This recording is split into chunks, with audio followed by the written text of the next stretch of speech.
नमस्कार दोस्तों, स्वागत है आप सभी साथियों का एक स्मार्ट स्टडी पर। साथियों, आरआरबी टेक्नीशियन का पेपर आपका देखिए 6 मार्च, 9 मार्च, 10 मार्च और 13 मार्च को है। और 6 मार्च को जिनका पेपर है उनका सिटी इंटीमेशन भी आउट हो चुका है। अगर आपने अपना सिटी इंटीमेशन चेक कर लिया है तो इस वीडियो के नीचे कमेंट बॉक्स में ज़रूर बताना आपका पेपर कब और किस शिफ्ट में है। आज की इस वीडियो में आरआरबी टेक्नीशियन एग्जाम 2026 के लिए टॉप 55 साइंस के बिल्कुल नए प्रश्न देखेंगे जो कि रेलवे ने अभी हालिया एग्जामों में पूछा है और उसके अनुसार जो आगे आपके टेक्नीशियन के पेपर में पूछ सकता है वो क्वेश्चंस, एक्सपेक्टेड क्वेश्चंस इस वीडियो में डिस्कस करेंगे, जो कि सवाल डायरेक्ट आपके पेपर में उठ के आपको देखने को मिलेंगे। तो ये क्लास आपके लिए बहुत ही इंपॉर्टेंट है। सारे क्वेश्चंस एनसीईआरटी ओरिएंटेड हैं और बहुत ही इंपॉर्टेंट है, तो क्लास आपको कंप्लीट देख लेना है। तो चलिए बिना देरी के हुए क्लास को शुरू करते हैं। देखते हैं क्वेश्चंस। देखिए, पहला क्वेश्चन है, निम्न में से गलत कथन पहचानिए। आपको चुनना है कि इनमें से कौन सा कथन है जो कि गलत है। ए में लिखा हुआ है गोल्जी उपकरण लाइसोसोम के निर्माण में शामिल होता है, जो कि बिल्कुल सही है। ठीक है। नाभिक माइटोकॉन्ड्रिया व प्लास्टिड में डीएनए में होता है, ये भी सही है। माइटोकॉन्ड्रिया को पावर हाउस कहते हैं, ये भी सही है। ऑप्शन नंबर डी में लिखा है साइटोप्लाज्म को ही प्रोटोप्लाज्म कहते हैं, ये बिल्कुल गलत है, क्योंकि साइटोप्लाज्म यानी कोशिका द्रव्य ये अलग है, प्रोटोप्लाज्म जिसको आप जीव द्रव्य बोलते हैं ये दोनों अलग है। देखिए, प्रोटोप्लाज्म जो है ना, ये साइटोप्लाज्म यानी कोशिका द्रव्य और अन्य कोशिकांग मिलकर जो बनाते हैं उसको प्रोटोप्लाज्म कहा जाता है। एक क्वेश्चन पूछा जाता है कि प्रोटोप्लाज्म ये जो शब्द है इसको किसने दिया था, तो याद रखना उनका नाम था पुरकिंजे। पुरकिंजे ने ये शब्द दिया था साथियों। ठीक है। प्रोटोप्लाज्म नामक शब्द कब दिया, किसने दिया था, तो पुरकिंजे ने दिया था। पुरकिंजे साहब ने करीब 1839 ईस्वी में। ठीक है। चलिए आगे देखिए, क्वेश्चन है, बड़ा ही इंपॉर्टेंट क्वेश्चन है कि एक वस्तु का भार वायु में 10 न्यूटन है। 10 न्यूटन बोला है, भार है ना। एक वस्तु है जिसका भार वायु में 10 न्यूटन है और पानी में 8 न्यूटन हो जाता है, तो विस्थापित द्रव्य का भार कितना होगा। सिंपल सा क्वेश्चन है। ठीक है। देखो यहाँ पर जो है ना, एक वस्तु का भार किसको बोलते हैं, द्रव्यमान। देखो भार जो होता है ना, भार बराबर आपका होता है साथियों m/g। ठीक है, m/g। तो यहाँ पर आप देख पा रहे हैं, देखो यहाँ पर आप देख पा रहे हैं कि यहाँ पर एक वस्तु का भार वायु में 10 न्यूटन है, 10। ठीक है। और विस्थापित द्रव्य जो है वो आपसे पूछा जा रहा है और पानी का भार आपको दे रखा है 8 न्यूटन। ठीक है। तो इसमें जो है ना, इसको जब आप माइनस करोगे साथियों, देखो इसको जब आप माइनस करोगे ना, तो यहाँ पर पानी का भार कितना दिया हुआ है, 8 न्यूटन दिया हुआ है। तो जब आप इसको विस्थापित द्रव्य का भार निकालोगे तो FB बराबर आपका हो जाएगा, कितना हो जाएगा, 2 हो जाएगा ना। बिल्कुल, अगर 10 में 8 जाएगा तो कितना बचेगा, 2 ही बचेगा ना। 2 न्यूटन इस क्वेश्चन का करेक्ट आंसर हो जाएगा, ऑप्शन नंबर ए। सिंपल सी बात है, जब भी विस्थापित द्रव्य का भार आपको पूछे तो जो वस्तु का भार होता है उसमें जो पानी का भार है उसको आपको घटा देना होता है। सिंपल सी बात है। 2 न्यूटन इस क्वेश्चन का करेक्ट आंसर आपका हो जाएगा। एक क्वेश्चन है, चलती हुई पानी की टंकी में अचानक ब्रेक लगाने पर क्या होगा। मान लेते हैं एक गाड़ी है, एक कंटेनर है उस कंटेनर में जो है ना पानी भरा हुआ है और वो जो गाड़ी है वो चल रही है। मान लेते हैं कि गाड़ी अचानक रुक गई, गाड़ी पर अचानक से ब्रेक लग गया, तो वो जो टंकी में पानी है उस पानी का क्या होगा। देखिए, पानी जो है आगे की ओर आ जाएगा, ये न्यूटन के पहले नियम का पालन करेगा। ठीक है। पानी में जो जड़त्व होगा उस जड़त्व के कारण जो पानी है टंकी में वो आगे की ओर आ जाएगी। तो ऑप्शन नंबर बी इस क्वेश्चन का करेक्ट आंसर हो जाएगा भाई। आगे देखिए, क्वेश्चन है, यदि कोई वस्तु 3 अलग अलग घनत्व यानी D1, D2, D3 वाले द्रव्यों में अलग अलग भाग बाहर रखते हुए तैरती है तो सही क्रम क्या होगा। बहुत ही अच्छा क्वेश्चन है कि यदि कोई 3 अलग अलग घनत्व यानी D1, D2, D3 वाले द्रव्यों में अलग अलग भाग बाहर रखते हुए तैरती है तो सही क्रम क्या होगा। तो सही क्रम आपका क्या होगा साथियों, देखिएगा D1 जो है इससे बड़ा आपका D2 होगा और इससे भी अधिक भार जो है आपका D3 रखेगा। यानी इस क्वेश्चन का करेक्ट आंसर आपका ऑप्शन नंबर डी यहाँ पर आपका हो जाएगा। ऑप्शन नंबर डी इस क्वेश्चन के लिए बिल्कुल ही करेक्ट है, याद रखिएगा सभी साथी। आगे देखिए, क्वेश्चन है, मेरिस्टमेटिक उत्तक कैसे होते हैं। ये क्वेश्चन डबल स्टार मार्क कर लीजिए आप। बताइए, मेरिस्टमेटिक उत्तक जो होते हैं वो कैसे होते हैं। देखिए, जो मेरिस्टमेटिक टिश्यू होते हैं ना, मेरिस्टमेटिक उत्तक, ठीक है, वो कैसे होते हैं भाई, ध्यान से देखिए, विभुजोतक उत्तक जिसको आप हिंदी में बोलते हैं, तो ये स्थानीयकृत होते हैं। इसके अलावा विभाजित होने वाली ये कोशिकाएं होती हैं। जो मेरिस्टेमेटिक टिश्यू यानी जो विभुजोतक उत्तक होता है वो तो स्थानीयकृत होता है, वो विभाजित होने वाली ये कोशिकाएं होती हैं। तो ऑप्शन नंबर सी इस क्वेश्चन का करेक्ट आंसर हो जाएगा। ठीक है, स्थायी नहीं होते हैं, ये विभाजित होने वाली कोशिकाएं होती हैं। ऑप्शन नंबर सी इस क्वेश्चन का करेक्ट आंसर हो जाएगा। ठीक है, आगे देखिए, उपास्थि जो होता है ना, कार्टिलेज देखिए, कार्टिलेज जो है एक प्रकार का कनेक्टिव टिश्यू है, संयोजी उत्तक है। तो उपास्थि कहाँ नहीं पाई जाती है ये आपको बताना है। उपास्थि देखिए नाक में पाई जाती है, कान में पाई जाती है, इसके अलावा स्वर यंत्र में भी पाया जाता है, लेकिन किडनी में नहीं पाया जाता है। तो ऑप्शन नंबर बी इस क्वेश्चन का करेक्ट आंसर हो जाएगा। ठीक है, देखिए ऑप्शन नंबर सी, किडनी में जो है उपास्थि नहीं पाई जाती है। आगे देखिए, क्वेश्चन है अस्थि मैट्रिक्स में सबसे अधिक मात्रा में क्या पाया जाता है। भाई जो बोन होता है ना, देखिए बोन यानी हड्डी भी एक प्रकार का कनेक्टिव टिश्यू है। तो अस्थि का जो मैट्रिक्स होता है उसमें अधिक मात्रा में क्या पाया जाता है। देखो राइट आंसर होगा कैल्शियम और फास्फोरस। तो ऑप्शन नंबर बी यहाँ आपका करेक्ट आंसर है। ये क्वेश्चन बहुत इंपॉर्टेंट है, डायरेक्ट आपको पेपर में देखने को मिलेंगे। नेक्स्ट है, स्वैच्छिक मांसपेशियां कहाँ पाई जाती है, बताइए। स्वैच्छिक मांसपेशियां ये कहाँ पाई जाती है, ये आपसे पूछा जा रहा है, बहुत ही इंपॉर्टेंट क्वेश्चन है। देखिए स्वैच्छिक मांसपेशियों की अगर बात करें ना, तो स्वैच्छिक मांसपेशी साथियों देखो हाथ पैर में पाया जाता है, यानी अंगों में पाया जाता है, जिसको आप लिम्फ बोलते हैं, लिम्फ है ना। देखिए लिम्स यानी पाद में ये पाया जाता है, याद रखना, हाथ पैर में। हाथ पैर के अलावा अगर बात करें स्वैच्छिक मांसपेशी तो कहाँ पर पाई जाती है। देखिए स्वैच्छिक मांसपेशी जिनको कंकाल पेशी यानी स्केलेटल मसल्स भी कहा जाता है, मुख्य रूप से जो है ना, देखिए मुख्य रूप से ये हड्डियों से जुड़ी होती है और अंगों जैसे कि हाथ पैर, गर्दन, चेहरे, जीभ और डायाफ्राम में पाई जाती है। ये क्वेश्चन बहुत इंपॉर्टेंट है, ये एग्जाम्पल आप जरूर याद रखना। नेक्स्ट है, पेरेन्काइमा कोशिकाएं कैसी होती हैं, बताइए। पेरेन्काइमा की जो कोशिकाएं होती हैं वो कैसी होती है। देखिए पेरेन्काइमा एक प्रकार का प्लांट टिश्यू है, यानी पादप उत्तक है। ठीक है, आपको बताना है पेरेन्काइमा की जो कोशिकाएं होती है वो कैसी होती है। देखिएगा ध्यान से, बहुत ही इंपॉर्टेंट क्वेश्चन है। ठीक है, बिल्कुल। तो पेरेन्काइमा की जो कोशिकाएं होती है वो अपेक्षाकृत अनिर्दिष्ट और पतली भित्ति व अवशिष्ट होती है। ठीक है, तो पतली भित्ति इस क्वेश्चन का करेक्ट आंसर हो जाएगा। पतली भित्ति पेरेन्काइमा की देखिए पेरेन्काइमा की जो कोशिकाएं होती है, ठीक है, वो पतली भित्ति वाली होती है भाई, याद रखना। ऑप्शन नंबर ए इस क्वेश्चन का करेक्ट आंसर हो जाएगा। यानी कहने का मतलब ये है कि देखिए जो प्लांट टिश्यू होती है उसकी सबसे आउटर लेयर जो होती है, सबसे बाहरी परत, उसको कोशिका भित्ति बोलते हैं। और पेरेन्काइमा कोशिका की जो कोशिका भित्ति यानी सेल वॉल होती है ना, वो बिल्कुल पतली होती है, ये आप याद रखना। तो option number A correct answer हो जाएगा। आगे देखिए नेक्स्ट क्वेश्चन है, कोशिका में प्रोटीन के परिवहन के लिए कौन सा अंग जिम्मेदार है। तो भाई कोशिका में प्रोटीन के परिवहन के लिए इनमें से कौन सा अंग है जो कि जिम्मेदार होता है, बहुत ही इंपॉर्टेंट क्वेश्चन है।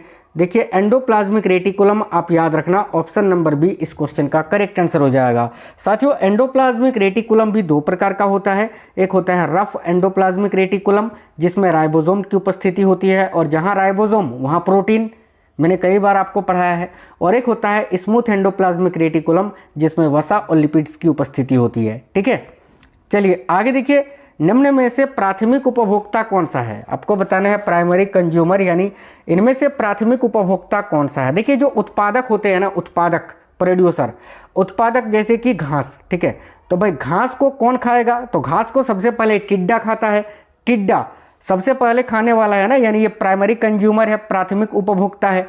तो यहाँ पर टिड्डा इस क्वेश्चन का करेक्ट आंसर हो जाएगा, याद रखिएगा टिड्डा करेक्ट आंसर है, ऑप्शन नंबर बी। आगे देखिए रासायनिक समीकरण में सब स्क्रिप्ट जो होता है वो क्या दर्शाता है। कोई भी रासायनिक समीकरण आप ले लो, जैसे कि जल जो है, देखो हाइड्रोजन प्लस ऑक्सीजन से मिलकर क्या बनता है भाई, वाटर बनता है H2O। इसको संतुलित करोगे तो यहाँ भी आपका देखिए, हाँ माफ करना, देखो H2O आपका क्या होता है, ये जल का समीकरण होता है।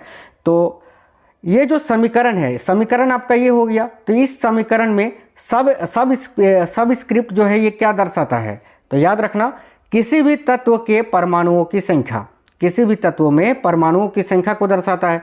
तो याद रखिएगा करेक्ट आंसर होगा ऑप्शन नंबर बी।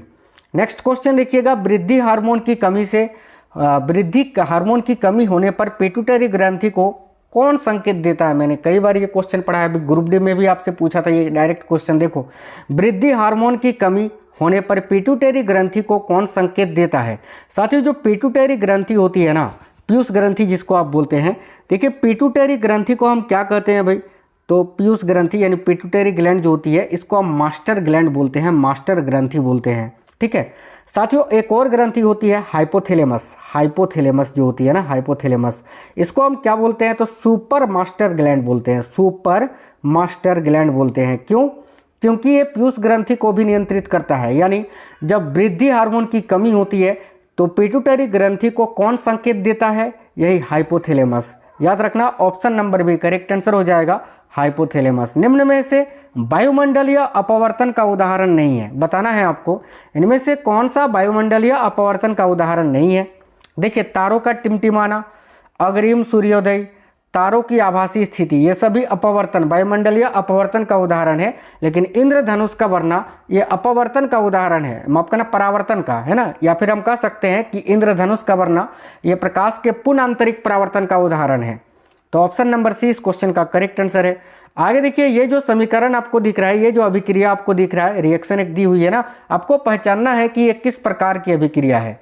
तो साथियों, आप यहाँ पर साफ साफ देख पा रहे हैं, ठीक है, मैग्नीज ऑक्साइड है, इसके अलावा यहाँ पर आप HCl के साथ जब रिएक्ट हो रहा है तो एक तो आपका देखिए एक तो आपका मैग्नीज क्लोराइड बन रहा है, ऊपर जल बन रहा है और क्लोरीन बन रहा है। तो इसमें कौन सी अभिक्रिया शामिल है, आप देख पा रहे हैं कि इसमें उपचयन और अपचयन दोनों हो रहा है। और जब उपचयन और अपचयन दोनों होता है तो उस प्रकार की अभिक्रिया को हम रेडॉक्स अभिक्रिया कहते हैं। तो इस क्वेश्चन का करेक्ट आंसर आपका हो जाएगा ऑप्शन नंबर डी, रेडॉक्स अभिक्रिया। साथियों, ये जो रिएक्शन है ये बहुत इंपॉर्टेंट है, इससे रेलवे पहले भी बहुत बार क्वेश्चन पूछ चुका है और आगे भी पूछेगा, याद रखना, option number D correct answer हो जाएगा। ठीक है, आगे देखिए क्वेश्चन है सोलेनॉइड। देखिए, सोलेनॉइड के संबंध में कौन सा कथन गलत है। तो भाई सोलेनॉइड के बारे में कौन सा कथन गलत लिखा हुआ है ये आपको बताना है। ध्यान से देखिए, काफ़ी इंपॉर्टेंट क्वेश्चन है। ठीक है, तो सोलेनॉइड साथियों आप सभी ने देखा होगा, कुछ इस प्रकार से होता है, तारों में लिपटा हुआ। देखो, सोलेनॉइड आप सभी ने देखा होगा, कुछ इस प्रकार से होता है। ठीक है, तारों में लिपटा हुआ होता है। ये आपको बताना है कि सोलेनॉइड के संबंध में इनमें से गलत कथन कौन सा है। ए में लिखा हुआ है सोलेनॉइड के अंदर देखिए चुंबकीय क्षेत्र समान होता है, समान होता है। भाई बिल्कुल ये तो सही बात है, आपको गलत चुनना है ना, कौन सा सही नहीं है। देखिए, बाहर का क्षेत्र अंदर से अधिक प्रबल होता है, बाहर का क्षेत्र अंदर से अधिक प्रबल होता है, नहीं, ये गलत लिखा हुआ है। इसके अलावा देखिए, कुंडलियों की संख्या पर भी ये निर्भर करता है, बिल्कुल कुंडलियों की संख्या पर भी निर्भर करता है, धारा पर भी ये निर्भर करता है, लेकिन बाहर का क्षेत्र अंदर से अधिक प्रबल होता है, ये आपका गलत लिखा हुआ है। तो यही आपका करेक्ट आंसर हो जाएगा, ऑप्शन नंबर बी। देखिए, भार और प्रणोद के संबंध में सही कथन कौन सा है, आपको चुनना है। भार और प्रणोद के संबंध में सही कथन इनमें से कौन सा है। तो ए में लिखा हुआ है भार, देखिए सतह के लंबवत कार्य करता है, भार सतह के लंबवत कार्य करता है, गलत लिखा हुआ है। ठीक है, भार गुरुत्वाकर्षण के कारण, देखिए भार जो है गुरुत्वाकर्षण के कारण नीचे की ओर बल और प्रणोद सतह द्वारा लगाया गया लंबवत बल है, बिल्कुल ये सही है। ठीक है, तो सही कथन चुनना था, ऑप्शन नंबर बी आपका केवल सही है। भार समानांतर बल है, ये भी आपका गलत है, केवल ऑप्शन नंबर बी इस क्वेश्चन का करेक्ट आंसर आपका हो जाएगा। ठीक है, चलिए आगे देखिए, नेक्स्ट क्वेश्चन है आपका, ध्यान से, कुल कितने इलेक्ट्रॉनों का आवेश एक कूलम के बराबर होता है। बहुत ही इंपॉर्टेंट क्वेश्चन है, बताइए कुल कितने इलेक्ट्रॉनों का जो आवेश होता है वो एक कूलम के बराबर होता है। ध्यान से देखिएगा, इसका correct answer option number C हो जाएगा। साथियों याद रखना, देखिए 6 × 10⁻18 पढ़ना है इसको, 18 इलेक्ट्रॉन। ठीक है, कुल कितने इलेक्ट्रॉन का आवेश एक कूलम आवेश के बराबर होता है। देखो, ऑप्शन नंबर ए इस क्वेश्चन का माफ करना, ऑप्शन नंबर सी इस क्वेश्चन का करेक्ट आंसर हो जाएगा, 6 × 10⁻18 इलेक्ट्रॉन के। ठीक है, चलिए नेक्स्ट क्वेश्चन देखते हैं। और साथियों यहाँ पर एक चीज़ और याद रखना, अगर आपसे पूछे एक आवेश में, ठीक है, एक आवेश कूलम में कितना इलेक्ट्रॉन होता है, तो भाई याद रखना 1.6 × 10⁻⁻19 कूलम। ठीक है, चलिए आगे देखिएगा, अगला क्वेश्चन है चंद्रमा का द्रव्यमान और त्रिज्या क्रमशः क्या होता है? ये बहुत इंपॉर्टेंट क्वेश्चन है, ध्यान से देखिएगा। चंद्रमा का द्रव्यमान और त्रिज्या आपसे पूछा जा रहा है। तो देखिए चंद्रमा का जो द्रव्यमान होता है ना साथियों, वो होता है 7.36 गुने 10 का पावर 22 kg, ठीक है। और त्रिज्या जो होती है, चंद्रमा का जो त्रिज्या होता है वो होता है 1.74 इंटू 10 का पावर 6 मीटर। देखिए तो correct answer option number B हो जाएगा। इसको आपको याद ही रखना है, बहुत ही इंपॉर्टेंट क्वेश्चन है, ठीक है। यहाँ पर मैं आपको बता दूं, देखो यहाँ पर अगर मून का त्रिज्या, माफ करना, मून का यानी चंद्रमा का तो मैंने आपको बता दिया। अगर आपसे पृथ्वी का द्रव्यमान पूछे कि पृथ्वी का द्रव्यमान कितना होता है, तो याद रखना पृथ्वी का जो द्रव्यमान होता है वो होता है 5.98 इंटू 10 का पावर 24, ठीक है। मून का मैंने आपको बता दिया कितना होता है, मून का 7.36 गुने 10 का पावर 22 kg, ठीक है। चलिए आगे देखिएगा, नेक्स्ट क्वेश्चन है, जॉन डाल्टन के अनुसार यह प्रतीक किस तत्व को दर्शाता है? ये वाला प्रतीक जो है ये किस तत्व को दर्शाता है बताइए, बहुत इंपॉर्टेंट क्वेश्चन है। तो जॉन डाल्टन के अनुसार ये जो प्रतीक आपको दिख रहा है ये किसको दर्शाता है? तो सिल्वर को दर्शाता है। साथियों ये चार्ट एनसीईआरटी में दिया हुआ है, इसको आपको याद रखना है, इससे क्वेश्चन बड़ा पूछा जाता है। जैसे कि देखो हाइड्रोजन का पूछे अगर ना, जैसे अगर आपको केवल एक सर्किल और एक डॉट दे दे तो आप ये समझना कि ये हाइड्रोजन का प्रतीक है, ठीक है। देखिए ऐसे सर्किल और आपको इस तरह से मर्सिडीज वाला अगर आपको यहाँ पर प्रतीक दे दे तो समझना ये फास्फोरस का प्रतीक है। सिंपली इसी प्रकार अगर आपको ऐसे एक सर्किल दे और यहाँ पर ब्लैक काले रंग का आपको प्रतीक दिखे तो समझ जाना ये कार्बन का उदाहरण है। केवल एक सर्किल रहे तो आप समझ जाना ऑक्सीजन का उदाहरण है, ठीक है। ऐसे सर्किल और फिर प्लस वाला आइकॉन दिखे तो समझ जाना ये सल्फर का उदाहरण है। ये चार्ट आप याद रखना, ये बड़ा ही इंपॉर्टेंट है, ठीक है। चलिए आगे देखिए, अगला क्वेश्चन है, अवतल दर्पण के मुख्य फोकस से गुजरने वाली किरण परावर्तन के बाद कैसे निकलेगी? साथियों देखिए वीडियो को आप लोग लाइक नहीं किए हैं तो सभी साथी लाइक जरूर करिएगा, क्योंकि आपके लिए दिन रात मेहनत करने के बाद ये कंटेंट, ये क्वेश्चंस बनते हैं और उसके बाद आपके पास लेकर आते हैं। अवतल दर्पण के मुख्य फोकस से गुजरने वाली किरण जो होती है, ठीक है, वो परावर्तन के बाद कैसे होकर गुजरेगी? बड़ा ही सिंपल क्वेश्चन है, ठीक है। अवतल दर्पण में मान लेते हैं अवतल दर्पण है, ठीक है। यहाँ पर जो है आपका प्रिंसिपल एक्सिस, उसके बाद यहाँ पर फोकस, और फोकस जितनी प्रिंसिपल एक्सिस से यानी मुख्य अक्ष से जितनी दूरी पर फोकस होती है उसकी दोगुनी दूरी पर आपका क्या होता है? वक्रता केंद्र होता है, ठीक है। क्वेश्चन में बोला जा रहा है किसी अवतल दर्पण में, ठीक है, मुख्य फोकस से गुजरने वाली किरण या मुख्य फोकस से गुजरने वाली किरण परावर्तन के बाद कैसे होकर जाएगी? मान लेते हैं यहाँ से कोई किरण आ रही है मुख्य फोकस के समानांतर, तो परावर्तन के बाद ये कैसे होकर जाएगी भाई? मुख्य अक्ष के समानांतर जाएगी ना। तो देखो मुख्य अक्ष के समानांतर निकलेगी। ऑप्शन नंबर डी इस क्वेश्चन का करेक्ट आंसर हो जाएगा। निम्नलिखित में से किस जीव का हृदय 3 कक्षों वाला होता है? बड़ा ही इंपॉर्टेंट क्वेश्चन है। देखिए साथियों याद रखना, ये बहुत ही इंपॉर्टेंट क्वेश्चन है। देखिए जो स्तनधारी होते हैं मेमल्स, उसमें 4 कोष्ठीय का हृदय होता है। जो उभयचर होते हैं इसमें 3 कोष्ठीय का हृदय होते हैं। पक्षी जो होता है ये भी, इसमें भी 4 कक्षीय यानी 4 चैम्बर होता है हृदय में। मछलियाँ जो होती है इनमें 2 कोष्ठीय या 2 चैम्बर होता है इनके हृदय में। तो पूछा है 3 कक्षों वाला तो उभयचर, ठीक है। जैसे कि उभयचर के अगर उदाहरण की बात करें तो मेढक हो गया आपका, ठीक है। तो ऑप्शन नंबर बी इस क्वेश्चन का करेक्ट आंसर है। बड़ा ही इंपॉर्टेंट क्वेश्चन है। यदि कार्बन डाइऑक्साइड के एक नमूने में कार्बन का द्रव्यमान, देखिए ये कार्बन डाइऑक्साइड का एक नमूना है आपका, ठीक है, इसमें कार्बन का द्रव्यमान आपको 6 ग्राम लिखा हुआ है, तो उसमें ऑक्सीजन का द्रव्यमान कितना होगा? सिंपल सा क्वेश्चन है। कार्बन की संख्या केवल 1 है ना। देखो कार्बन 1 है तो कार्बन का जो द्रव्यमान संख्या होगा वो कितना होगा? कार्बन का जो द्रव्यमान संख्या यहाँ पर दे रखा है आपको 6 ग्राम है। तो सिमिलरली आपको ऑक्सीजन, देखो ऑक्सीजन के 2 परमाणु है ना, तो ऑक्सीजन का जो देखिए ऑक्सीजन का जो परमाणु संख्या होता है आपका वो होता है 8, ठीक है। तो 2 है तो 8 + 8 कितना हो गया यहाँ? 16। तो इस क्वेश्चन का करेक्ट आंसर आपका हो जाएगा 16 ग्राम, क्योंकि देखो ऑक्सीजन जो है 2 के अनुपात में है, कार्बन 1 के अनुपात में, इसीलिए कार्बन का 6 और यहाँ पर देखो ऑक्सीजन का जो हो जाएगा वो आपका 16 ग्राम हो जाएगा। सिंपल सा क्वेश्चन है, याद रखना, बड़ा ही इंपॉर्टेंट क्वेश्चन है। बहुत ज़्यादा ये क्वेश्चन आपका पेपर में पूछा जाता है भाई। चलिए आगे देखते हैं, नेक्स्ट क्वेश्चन आपका ध्यान से देखिएगा। देखिए अगला क्वेश्चन जो है साथियों ध्यान से देखिए, नेक्स्ट क्वेश्चन है, कथन पर आधारित आपको प्रश्न दे रखा है, इसमें चुनना है कौन सा सही है कौन सा गलत है। कथन 1 में लिखा हुआ है सल्फाइड आयन का रासायनिक सूत्र आपका दे रखा है कि SO3, और इस पर देखो जो आयन है वो -2 का आयन यहाँ पर है, तो सल्फाइड आयन का सूत्र ये तो बिल्कुल सही लिखा हुआ है। उसी प्रकार सल्फेट आयन का रासायनिक सूत्र भी यहाँ पर लिखा हुआ है, तो ये भी सही है। यानी देखो अगर बात करें दोनों कथन सही है भाई, तो इस क्वेश्चन का करेक्ट आंसर क्या हो जाएगा? देखो दोनों कथन सही है, दोनों कथन सही है ना, तो ऑप्शन नंबर डी इस क्वेश्चन के लिए आपका करेक्ट आंसर हो जाएगा कि कथन 1 और 2 दोनों ही सही है। आगे देखिए नेक्स्ट क्वेश्चन है क्लोरीन परमाणु के कोष और N कोष में इलेक्ट्रॉनों की संख्या का अंतर क्या होगा? बहुत ही इंपॉर्टेंट क्वेश्चन है। आप देखिए क्लोरीन जो होता है ना साथियों, क्लोरीन इसकी परमाणु संख्या होता है 17 परमाणु संख्या 17, यानी इसमें प्रोटॉन की संख्या भी 17, और जितनी प्रोटॉन उतनी ही इलेक्ट्रॉन की संख्या भी 17 होती है। ठीक है, इतना तक आप समझ गए।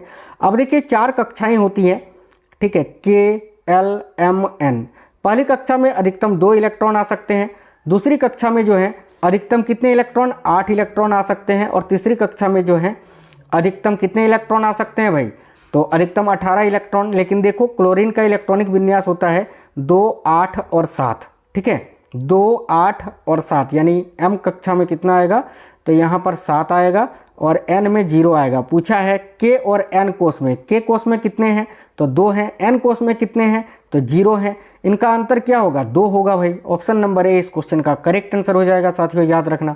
आगे देखिए बड़ा ही इंपॉर्टेंट क्वेश्चन है, ध्यान से देखिएगा। क्वेश्चन में आपको एक समीकरण दे रखी है, एक रिएक्शन दे रखी है, आपको संतुलित समीकरण चुनना है।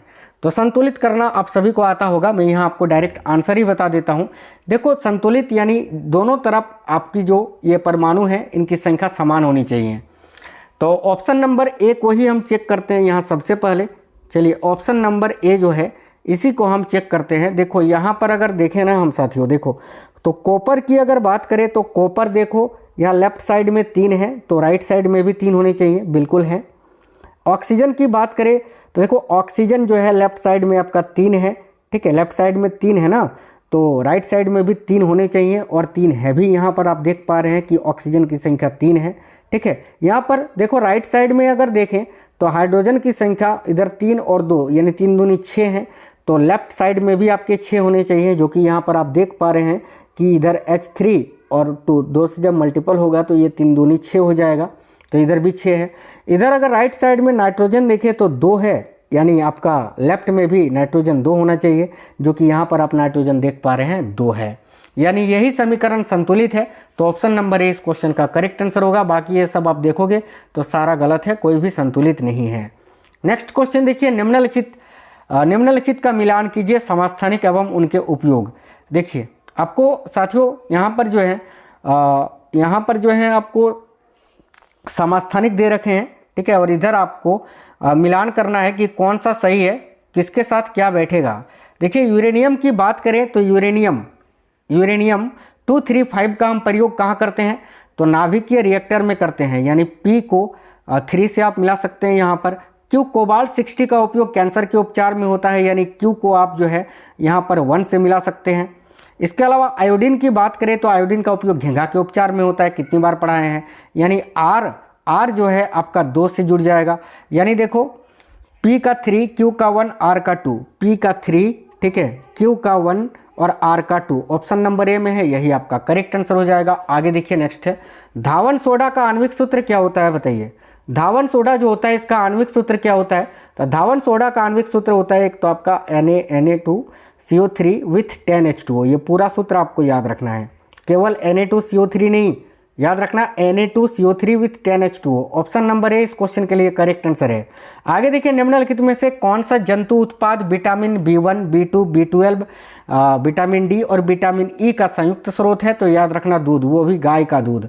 गाय का जो दूध होता है ना, उसमें साथियों vitamin B1, vitamin B2, vitamin B12, vitamin D, vitamin E जो है ये सारा पाया जाता है। तो ऑप्शन नंबर सी करेक्ट होगा। क्वेश्चन नंबर 30 है, निम्नलिखित में से किस नस्ल को लंबे दूध स्राव काल के लिए चुना गया है? यानी आपको बताना है सबसे लंबे अवधि तक दूध देने वाली जो नस्ल है वो कौन सी है? जर्सी। भाई जर्सी गाय के एक नस्ल है जो कि सबसे ज़्यादा दिनों तक जो है दूध देती है, तो option number C correct answer हो जाएगा। आगे देखिए क्वेश्चन में पूछा गया है कि कक्ष तापमान यानी रूम टेम्परेचर पर किस पदार्थ का प्रतिरोध सबसे कम होता है। तो देखिएगा कक्ष तापमान पर इनमें से कौन सा पदार्थ है जिसका प्रतिरोध सबसे कम होता है। सबसे कम तो आपका चांदी का होता है, लेकिन चांदी ऑप्शन में नहीं है, तो चांदी के बाद कॉपर का होता है, तो कॉपर इस क्वेश्चन का करेक्ट आंसर हो जाएगा। Option number C right answer है। ठीक है, काफ़ी अच्छा क्वेश्चन है। एरियोलर संयोजी उत्तक के बारे में सही कथन चुनिए। देखिए जो एरियोलर संयोजी उत्तक है उसके बारे में सही कथन आपको चुनना है। काफ़ी इंपोर्टेंट क्वेश्चन है, ध्यान से देखिए क्या आंसर हो जाएगा। तो भाई एरियोलर संयोजी उत्तक के बारे में सही कथन आपको चुनना है। तो ए में लिखा हुआ है यह शरीर की, ठीक है, बाहरी सतह पर सुरक्षात्मक परत बनाता है। बाहरी नहीं, ये तो गलत लिखा हुआ है। ठीक है, बी में लिखा हुआ यह अंगों के अंदर खाली स्थानों को भरता है और उत्तकों की मरम्मत में सहायता करता है। बिल्कुल, ये जो एरियोली उत्तक होता है ना साथियों, ये उत्तकों की मरम्मत में सहायता करता है। तो ये बिल्कुल सही कथन है, आपको सही ही चुनना था। ऑप्शन नंबर बी इस क्वेश्चन का करेक्ट आंसर हो जाएगा। आगे देखिए अगर बात करें ना साथियों एरियोली उत्तक की, तो ये त्वचा और मांसपेशियों के बीच पाया जाता है। इसके अलावा रक्त वाहिकाओं में पाया जाता है, तंत्रिकाओं में पाया जाता है। इसके अलावा अस्थि मज्जा जो होता है बोन मेरो के भी ये चारों ओर पाया जाता है भाई। ठीक है, तो ये भी आपको याद रखना है। ठीक है, तो इस क्वेश्चन का करेक्ट आंसर मैंने आपको बताया। आपको एरियल उत्तक जो कहाँ कहाँ पाया जाता है ये आपको याद रखना है। आगे देखिए नेक्स्ट है, यदि वस्तु को अवतल दर्पण के सामने वक्रता केंद्र, ठीक है, यानी सी से परे रखा जाए तो प्रतिबिंब कैसा बनेगा। तो याद रखना, मान लेते कोई भी अवतल दर्पण है, ठीक है, ये हो गया आपका प्रिंसिपल एक्सेस, ये हो गया फोकस, और फोकस से दुगनी दूरी पर आपका देखिए जितनी दूरी पर फोकस होता है उतने उससे दोगुनी दूरी पर आपका क्या होता है, सेंटर ऑफ कर्वेचर यानी वक्रता केंद्र होता है। और क्वेश्चन में बोला जा रहा है किसी वस्तु, कोई एक वस्तु है जिसको वक्रता केंद्र के परे यानी इस साइड में रखा जाता है तो प्रतिबिंब कैसा बनेगा। तो देखो जब भी वस्तु को अवतल दर्पण के सामने वक्रता केंद्र के परे रखा जाता है तो प्रतिबिंब हमेशा वास्तविक छोटा, देखिए वास्तविक उल्टा और छोटा बनता है। तो option number A correct answer होगा, वास्तविक उल्टा और छोटा। नेक्स्ट है धारीधार यानी कंकाली मांसपेशियों की विशेषताएं क्या है। ध्यान से देखिए काफ़ी इंपोर्टेंट क्वेश्चन है ये भी। तो धारीधार यानी कंकाल मांसपेशियों की विशेषता कौन सी होती है। तो ये बेलनाकार होती है, अशाखित होती है यानी कोई भी ब्रांच नहीं होती है, और बहुकेंद्रक यानी एक से ज़्यादा केंद्रक इसमें पाई जाती हैं। यानी correct answer option number C हो जाएगा। अगला है निम्नलिखित जंतु उत्पादों को जल की मात्रा के घटते क्रम में व्यवस्थित कीजिए। घटते क्रम में आपको व्यवस्थित करना है। तो भाई सबसे अधिक जो जल की मात्रा पाई जाती है वो पाई जाती है गाय के दूध में। साथियों गाय के दूध में करीब 87, याद रखना 87.20% जल पाया जाता है। ठीक है, फिर पाया जाता है मछली में अगर देखें ना तो मछली में जल की मात्रा कितनी पाई जाती है। देखो मछली में जो जल की मात्रा पाई जाती है ना, मछली में जल की मात्रा आपका साथियों 77.20 पाया जाता है। इसके बाद जो है अंडा में नहीं, मांस में जल की मात्रा अधिक होती है। अंडा से मांस में जल की मात्रा अधिक होती है, तो ये वाला ऑप्शन तो नहीं होगा, ये वाला आपका हो जाएगा। ठीक है, सबसे अधिक आपका नहीं, ये नहीं, देखो डी सबसे अधिक गाय के दूध में, फिर आपका जो है साथियों मछली में, फिर आपका मांस में, अंडा में। Option number D correct answer हो जाएगा। देखो अगर मांस की बात करें तो मांस में जो जल की मात्रा होती है वो लगभग 74.20% पाया जाता है या प्रतिशत पाया जाता है। और अंडा की बात करें तो अंडा में 74% जो है आपका जल पाया जाता है। तो इस क्वेश्चन का correct answer option number D हो जाएगा। सबसे अधिक गाय के दूध में, फिर मछली में, फिर मांस में और फिर अंडा में। चलिए आगे देखिए, जिन जीवों की कोशिकाओं में केंद्रक झिल्ली नहीं होती है उन्हें क्या कहते हैं। तो जिन जीवों की कोशिकाओं में केंद्रक झिल्ली नहीं होती है उन्हें प्रोक्रियोटिक कोशिकाएं कहते हैं। तो prokaryotes option number D correct answer हो जाएगा। आहार नाल का सबसे लंबा भाग कौन सा होता है। सिंपल सा क्वेश्चन होता है, क्वेश्चन है साथियों छोटी आंत। आहार नाल का जो सबसे लंबा भाग होता है वो आपका क्या होता है, छोटी आंत होता है ना। छोटी आंत इस क्वेश्चन का करेक्ट आंसर हो जाएगा, याद रखिएगा, बहुत ही इंपॉर्टेंट क्वेश्चन है। देखिए छोटी आंत की जो लंबाई होती है ना ये लगभग 7.5 मीटर होती है, जो कि एनसीईआरटी में लिखा हुआ है, याद रखना। नेक्स्ट क्वेश्चन है, निम्नलिखित का मिलान कीजिए। पादप उत्तक आपको दे रखे हैं और उनके कार्य, तो बताना है आपको कौन सा सही मिलान है यहाँ पर ऑप्शन है। देखिए पेरेन्काइमा जो होती है ना, पेरेन्काइमा उत्तक जो होता है, इसका कार्य क्या होता है, सबसे पहले ये आप चुन लीजिए यहाँ पर। तो पेरेन्काइमा जो होता है ना, इसका कार्य होता है, पेरेन्काइमा जो होती है, देखिए पेरेन्काइमा, इसकी जो कोशिकाएं होती है ना, वो साथियों जीवित कोशिकाएं होती हैं, और इसकी जो कोशिका भित्ति अभी मैंने बताया था कि पतली होती है, ठीक है, और भोजन का संचय भी इसमें होता है पेरेन्काइमा में। यानी पी तो आपका 2 से जुड़ जाएगा, पी जो है आपका 2 से जुड़ जाएगा साथियों। कोलेनकाइमा की बात करें तो ये फ्लेक्सिबिलिटी प्रदान करता है।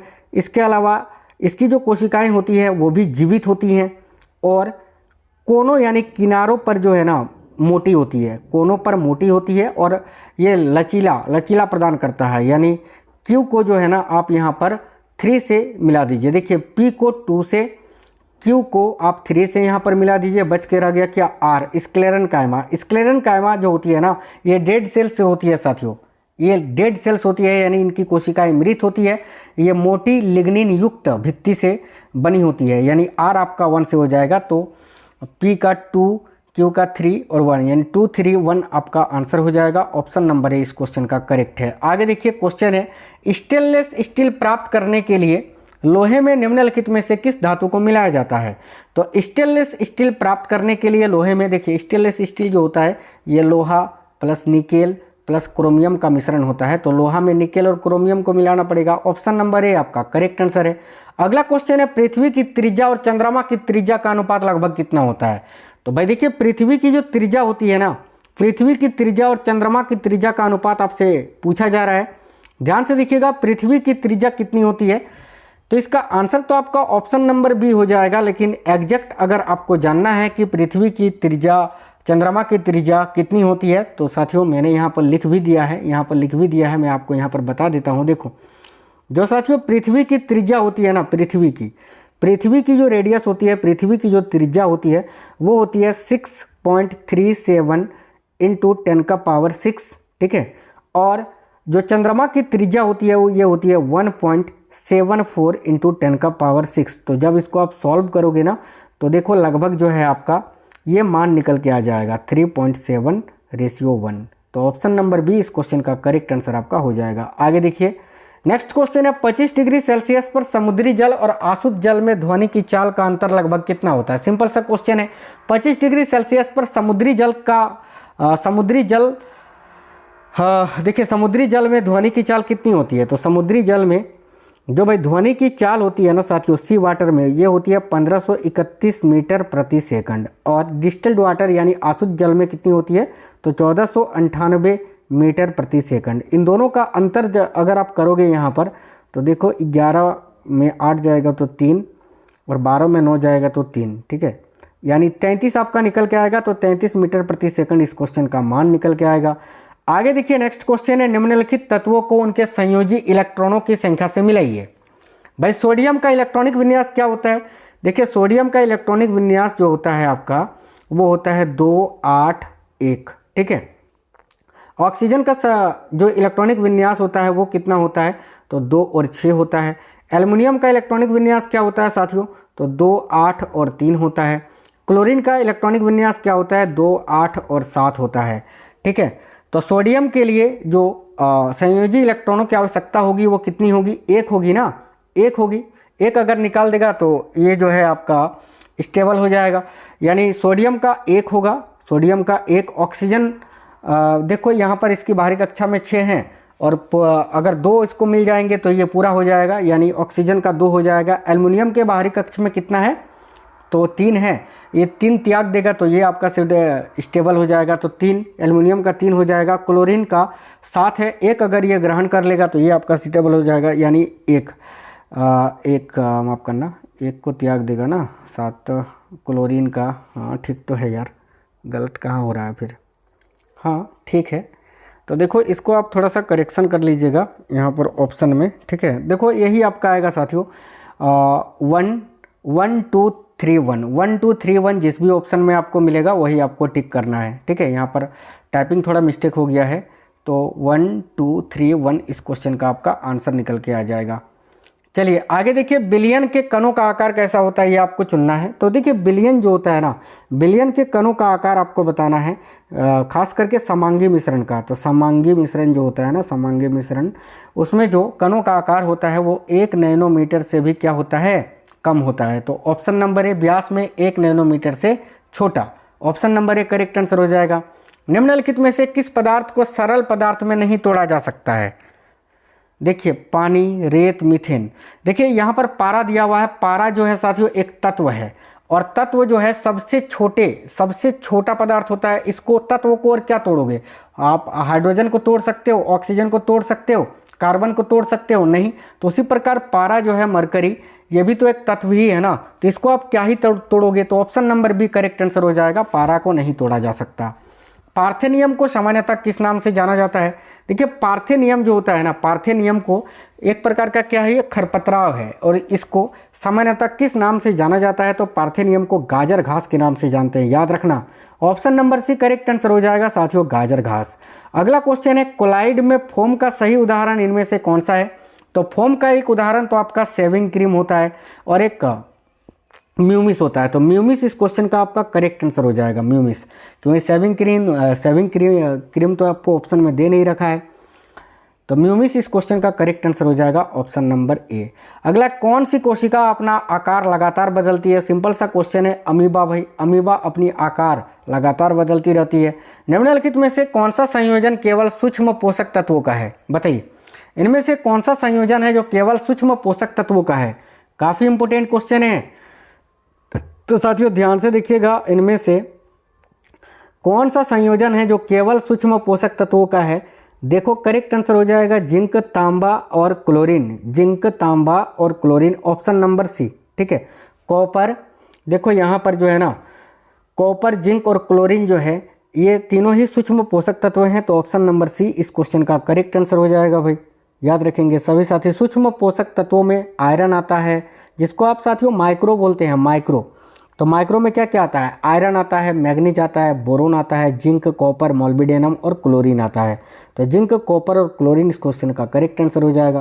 क्वेश्चन है, 1 kg द्रव्यमान का घनाकार धातु का बक्सा है, मेज पर रखा गया है। ठीक है, तो मेज पर लगने वाला प्रणोद कितना होगा? जी का मान आपको दे रखा है 10 मीटर प्रति सेकंड। सिंपल सा क्वेश्चन है। ठीक है, 1 kg द्रव्यमान का घनाकार धातु का एक बक्सा है, जिस पर जो है ना 1 kg का है ये।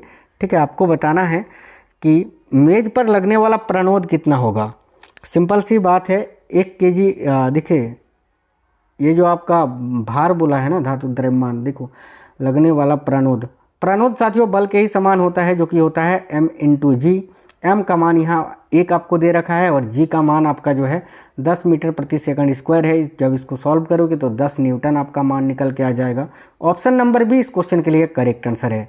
निम्नलिखित में से किस पौधे में श्वेत बलित पत्तियाँ पाई जाती है? देखिए मनी प्लांट्स जो होती है ना साथियों, मनी प्लांट्स, इसमें श्वेत बलित पत्तियाँ पाई जाती है। तो ऑप्शन नंबर बी आपका करेक्ट आंसर होगा। तत्वों को उनके परमाणु क्रमांक से आपको मिलाना है। देखिए यूरेनियम जो होता है ना, यूरेनियम का परमाणु क्रमांक आपका 92 होता है, यानी डी का आपका 92 हो जाएगा। ठीक है, ये आसानी से आप मिला लोगे। इसी प्रकार आप अगर देखें यहाँ पर निकेल का जो परमाणु क्रमांक होता है ना, निकेल का परमाणु क्रमांक क्या होता है? तो निकेल का परमाणु क्रमांक आपका 28 होता है। टंगस्टन का परमाणु क्रमांक कितना होता है? तो टंगस्टन का परमाणु क्रमांक 74 होता है। इसी प्रकार पारा का परमाणु क्रमांक कितना होता है भाई? तो पारा का जो परमाणु क्रमांक होता है वो साथियों 80 होता है। इस प्रकार से मिला के इसका आंसर आप आसानी से कर सकते हैं। एक क्वेश्चन था, देखिएगा ध्यान से, 10 kg द्रव्यमान के बक्से पर 20 सेकंड तक बल लगाकर वेग 5 मीटर प्रति सेकंड से 15 मीटर प्रति सेकंड कर दिया जाता है, तो बल का मान निकालना है। देखो बल बराबर क्या होता है? F इंटू ए। तो बेसिकली यहाँ पर आपको m का मान दे रखा है, और आपको यहाँ पर a का मान निकालना है। तो सबसे पहले जब ऐसा क्वेश्चन है, आपको त्वरण का मान निकालना है। त्वरण का मान आप कैसे निकालते हैं? तो एक्सेलरेशन बराबर होता है साथियों, ठीक है, देखिए चाल में परिवर्तन कितना हो रहा है बटा कितने समय में हो रहा है। तो देखो यहाँ पर जो है ना 15 से 5 हो रहा है, 15 से 5 यानी यहाँ पर आपका 10 मीटर प्रति सेकंड हो जाएगा, और कितने समय में हो रहा है? तो 20 सेकंड में हो रहा है। ठीक है, यानी हम कह सकते हैं कि इसका एक्सेलेरेशन का जो मान आ जाएगा वो 1/2 हो जाएगा। ठीक है, तो आप निकालिए बल बराबर होता है F इंटू ए, माफ करना, F इक्वल टू होता है M इंटू ए, M का मान दिया हुआ है 10 और एक्सेलेरेशन का मान अभी आया ना आपका 1/2, तो इसको सॉल्व करिए, 5 न्यूटन आपका मान निकल के आ जाएगा। Option number C correct answer है। अगला क्वेश्चन है, निम्नलिखित में से कौन सा अणु प्रोटीन बनाने की सूचना का स्रोत है? तो भाई डीऑक्सी न्यूक्लिक एसिड यानी डीएनए। डीएनए जो होता है ना, ये प्रोटीन बनाने की सूचना का स्रोत है, तो डीएनए करेक्ट आंसर हो जाएगा। क्वेश्चन है, 18 कैरेट सोने में शुद्ध सोने का प्रतिशत कितना होता है? मैं नहीं बताऊंगा, इसका आंसर आप कमेंट बॉक्स में बताइए। मैं आपको बता देता हूं कि शुद्ध सोना जो होता है 24 कैरेट का होता है, तो 18 कैरेट सोने में, ठीक है, शुद्ध सोने का प्रतिशत कितना होगा? इसका आंसर कमेंट बॉक्स में बताइए, यही आपका होमवर्क का क्वेश्चन रहेगा। नेक्स्ट क्वेश्चन देख लेते हैं। देखिए बड़ा इंपॉर्टेंट क्वेश्चन है, अभी बहुत ज़्यादा पूछा जा रहा है, ये सारे लेटेस्ट क्वेश्चंस में करा रहा हूँ। अभी जो ग्रुप डी का पेपर हुआ है उसमें जो क्वेश्चंस पूछे गए हैं वो क्वेश्चंस, और उसके अलावा जो आपसे एक्सपेक्टेड क्वेश्चंस पूछ सकते हैं, तो ये सारे क्वेश्चंस नए क्वेश्चंस है, अभी ग्रुप डी में पूछे गए क्वेश्चन। इसके अलावा जो आपका 2024 में एएलपी टेक्नीशियन हुआ है वो क्वेश्चंस है, और जो एक्सपेक्टेड इस बार आपसे पूछे जा सकते हैं। तो बहुत इंपॉर्टेंट ये क्लासेस में करवा रहा हूँ, इसको आप जरूर देखना। देखिए चट्टानी मधुमक्खी का वैज्ञानिक नाम क्या होता है? तो जो चट्टानी मधुमक्खी होती है ना, उसका वैज्ञानिक नाम होता है एपिस डोर्सेटा। तो एपिस डोर्सेटा इस क्वेश्चन के लिए आपका करेक्ट आंसर हो जाएगा। बड़ा ही इंपॉर्टेंट क्वेश्चन है साथियों, याद रखना, एपिस डोर्सेटा। ठीक है, एपिस डोर्सेटा इस क्वेश्चन का करेक्ट आंसर है, ऑप्शन नंबर बी। तो साथियों उम्मीद करते हैं आपको क्लास पसंद आया है। क्लास आपको कैसा लगा है कमेंट बॉक्स में जरूर बताइएगा। क्लास अच्छा अगर लगा है तो अपने सभी दोस्तों के साथ जरूर शेयर करना। मैं रेगुलरली करंट अफेयर्स के भी बहुत ही इंपॉर्टेंट क्लासेस करवा रहा हूँ, उसको भी आप जरूर देखना। चलिए तो मिलते हैं नेक्स्ट वीडियो में। जय हिंद, वंदे मातरम साथियों।